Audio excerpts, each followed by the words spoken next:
HP. লাভক্রাফটের এক অসামান্য সৃষ্টি, যা তিনি লেখিকা জুলিয়া বিশপের জন্য রচনা করেছিলেন। দ্য কার্স অফ ইগ হল লোককথা, মনস্তাত্ত্বিক আতঙ্ক এবং মহাজাগতিক ভয়ের এক অনবদ্য মিশ্রণ। এই গল্পটি শুধুমাত্র একটি ভৌতিক কাহিনী নয়, বরং এটি মানুষের গভীরে থাকা অযৌক্তিক ভয়, প্রকৃতির প্রতিশোধ এবং প্রাচীন কিংবদন্তির বাস্তব হয়ে ওঠার এক শীতল বর্ণনা। গল্পের সূচনা হয় ১৯২৫ সালে ওকলাহোমার শুষ্ক এবং ধূলিময় প্রান্তরে। গল্পের কথক একজন নৃত্যতত্ত্ববিদ, আমেরিকান আদিবাসীদের লোককথা ও পুরাণ সংগ্রহের উদ্দেশ্যে সেখানে এসেছেন। তিনি বিশেষভাবে আগ্রহী এক রহস্যময় সর্পদেবতা ইগ সম্পর্কে জানতে। তিনি লক্ষ্য করেন যে এই দেবতার কিংবদন্তি শুধুমাত্র স্থানীয় আদিবাসীদের মধ্যেই সীমাবদ্ধ নয়, বরং শ্বেতাঙ্গ পোসেলেন্থলস বা বসতি স্থাপনকারীদের মধ্যেও এক গভীর এবং অলৌকিক আতঙ্ক সৃষ্টি করে। আদিবাসীরা ইগকে এক ধরনের আদিম দেবতা হিসেবে সম্মান করে, কিন্তু শ্বেতাঙ্গরা তার নাম উচ্চারণ করতেও ভয় পায়। কথক জানতে পারেন যে ইগের কিংবদন্তির সবচেয়ে জীবন্ত এবং ভয়ঙ্কর উদাহরণটি রয়েছে স্থানীয় এক পাগলা গারদে।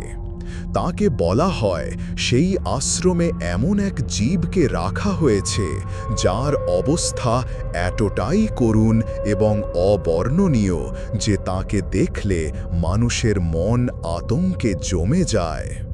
কৌতূহলী হয়ে কথক সেই আশ্রমে পৌঁছান এবং সেখানকার প্রধান চিকিৎসকের সাথে কথা বলেন।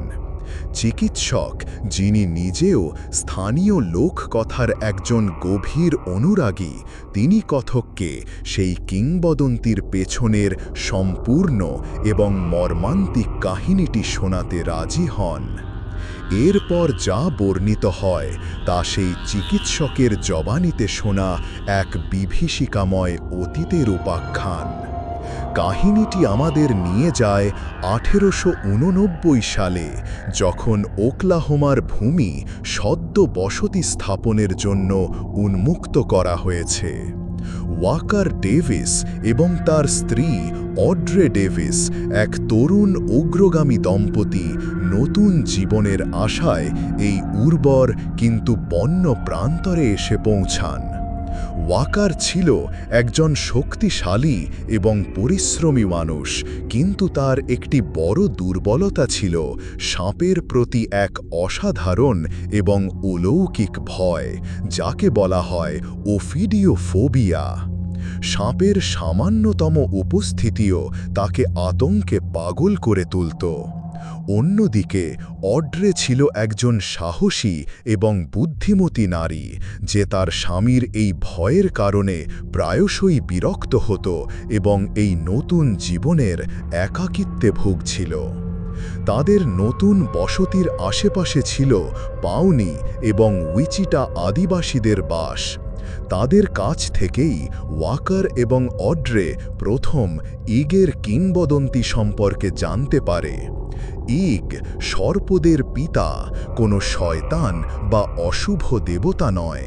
সে তার সন্তানদের অর্থাৎ সাপেদের অত্যন্ত ভালোবাসে। কিংবদন্তি অনুযায়ী যদি কোনো মানুষ ইচ্ছাকৃতভাবে বা ভুলবশত কোনো সাপের ক্ষতি করে, তবে ইগ তার ওপর ভয়ঙ্কর প্রতিশোধ নেয়। এই প্রতিশোধ নানা রূপে আসতে পারে। কখনো ইগ সেই ব্যক্তিকে এক ভয়ঙ্কর দাগযুক্ত সর্পদানবে রূপান্তরিত করে, আবার কখনো রাতের অন্ধকারে এসে তাকে তুলে নিয়ে যায়। তার আগমনের পূর্বাভাস হিসেবে শোনা যায় এক অদ্ভুত অশুভ ঢাকের বা বাঁশির শব্দ, যা বহু দূর থেকে ভেসে আসে। ওয়াকার, যার সাপের প্রতি ভয় আগে থেকেই ছিল, এই কিংবদন্তি শোনার পর তার আতঙ্ক আরও বহুগুণে বেড়ে যায়। সে তার কুঁড়ে ঘরের চারপাশ থেকে ঘাস, ঝোপঝাড় সব কেটে পরিষ্কার করে ফেলত, যাতে কোনো সাপ কাছাকাছি আসতে না পারে। তার এই অতিরিক্ত বাড়াবাড়ি অড্রের বিরক্তির কারণে হয়ে দাঁড়ায়। একদিন অড্রে তাদের ঘরের কাছাকাছি একটি জমি পরিষ্কার করার সময় ঘটনাক্রমে র্যাটলস্নেকের একটি বাসার সন্ধান পায়। সাপগুলো তাকে আক্রমণ করার আগেই আত্মরক্ষার তাগিদে এবং আতঙ্কের বশে সে তার হাতে থাকা কুড়াল দিয়ে বাসার সমস্ত সাপকে মেরে ফেলে।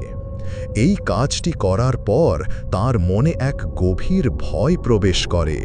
সে জানত, যদি ওয়াকার এই ঘটনা সম্পর্কে জানতে পারে তবে তার ভয় এবং কুসংস্কার তাকে পাগল করে দেবে। তাই সে একটি মারাত্মক সিদ্ধান্ত নেয়। সে এই ঘটনাটি তার স্বামীর কাছ থেকে লুকিয়ে রাখবে। অড্রে মৃত সাপগুলোকে মাটিতে পুঁতে ফেলে এবং ভাবে যে এই রহস্য চিরকাল মাটির নিচেই চাপা থাকবে। কিন্তু প্রকৃতি যেন তার নিজের প্রতিশোধ নেওয়ার পথ তৈরি করছিল। সেই ঘটনার পর থেকেই ওয়াকারের মানসিক অবস্থার দ্রুত অবনতি শুরু হতে থাকে। তার ভয় ধীরে ধীরে প্যারানয়ায় রূপান্তরিত হয়। রাতের বেলা সে প্রায়ই শুনতে পেত এক অদ্ভুত শব্দ, যেন অনেক দূর থেকে কেউ ঢাক বাজাচ্ছে। এই শব্দ তাকে ইগের কিংবদন্তির কথা মনে করিয়ে দিত এবং তার ভয়কে আরও তীব্র করে তুলত। সে বিশ্বাস করতে শুরু করে যে ইগ তার স্ত্রীর অপরাধের কথা জেনে গেছে এবং প্রতিশোধ নিতে আসছে।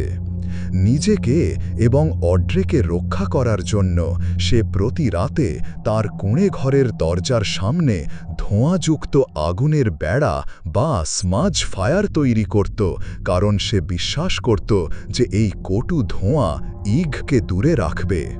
অড্রে তার স্বামীর এই ক্রমবর্ধমান পাগলামি দেখে এবং নিজের কৃতকর্মের কথা ভেবে এক অসহনীয় মানসিক চাপের মধ্যে দিন কাটাতে থাকে।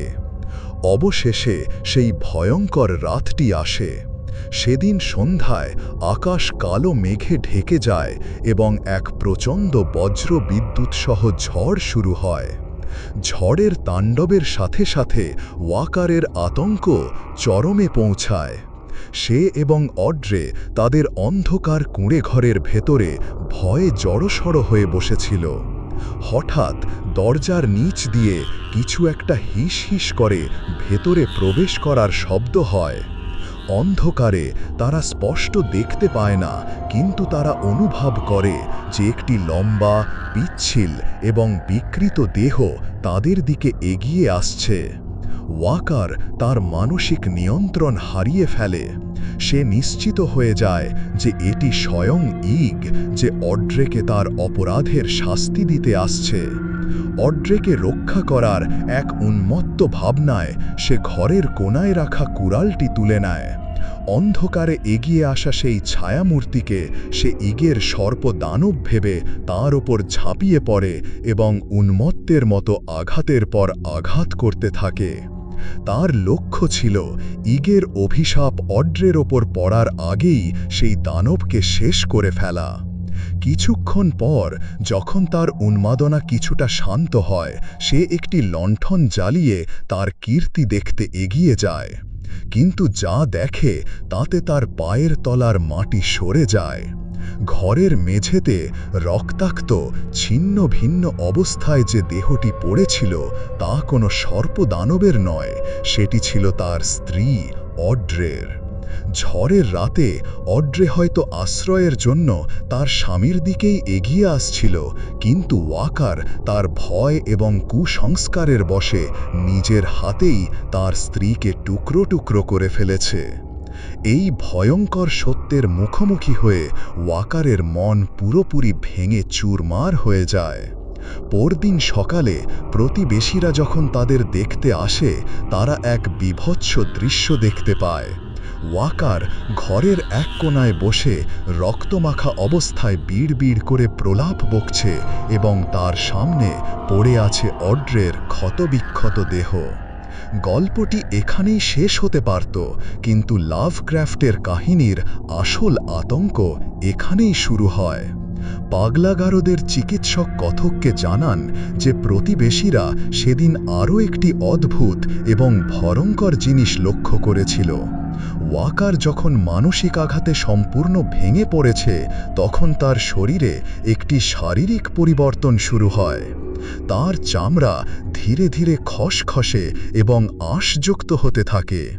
তার মুখ এবং শরীরের গঠন লম্বাটে ও সর্পিল হতে থাকে। ইগের অভিশাপ সত্যিই হয়েছিল, কিন্তু তা অড্রের ওপর নয়, বরং ওয়াকারের ওপর। তার সবচেয়ে বড় ভয়ই তার বাস্তবতায় পরিণত হয়েছিল।